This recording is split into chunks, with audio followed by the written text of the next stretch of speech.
Improv. Guys, you performed all over the country. We have. All over Europe and stuff like that. Yeah. Different receptions at different countries. I think we have, and it's been, but it's all interesting and fun for us to play. There's a lot of countries that give you I guess what I would say is a longer leash of whether you're allowed to do improvised theater or improvised comedy.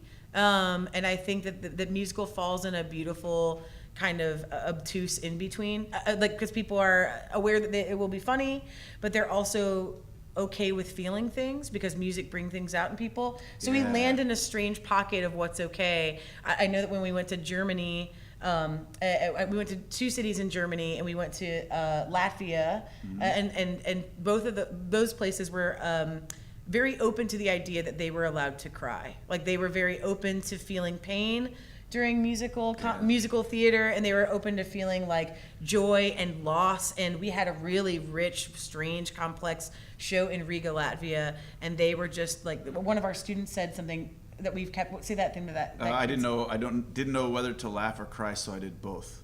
And it was What one did of they the say? most, Like, I didn't know if I laugh or cry.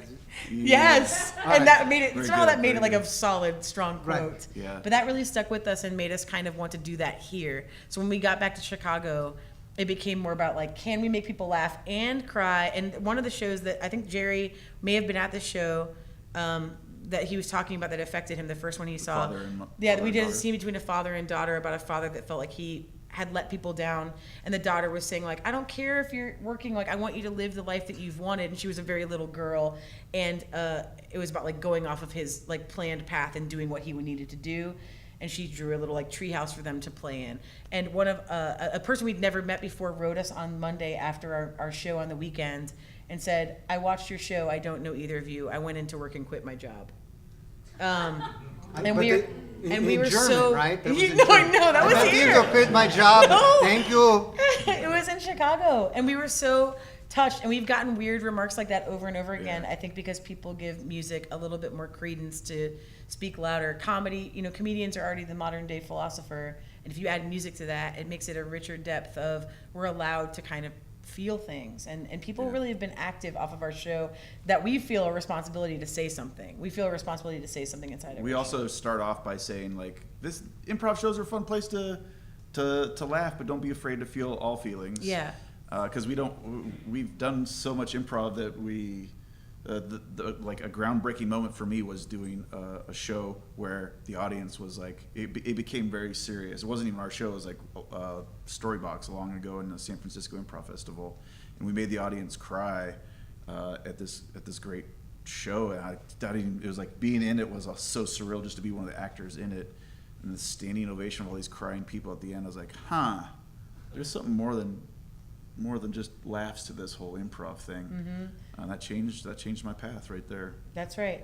It's the difference between, we talk about this in classes, shout out, but I feel like it's the difference between like chugging a pixie stick and getting energy and having like a steak and getting a protein energy. It feels like there's a difference between, you can run really fast on that sugar, and feel like it's giving you some energy, but eventually you will burn out.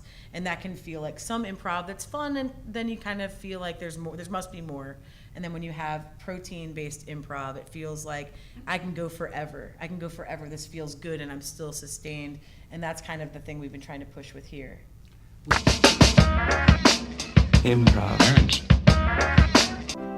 See, I feel so much pain. I felt it since I was a little child. When my mother and father neglected me. Let's get deep, deep, deep. I used to play a little baby piano, and they used to say you're stupid. One day I got up and I found the baby piano was in the garbage can. This is bigger than us right now. You've got a lot of shit right now. This is so big than all three of us, but look at us sharing our truth. Thank you for your truth. Thank you for your truth. Thank you for your truth. Thank you for your truth. Did I tell you my uncle touched me inappropriately?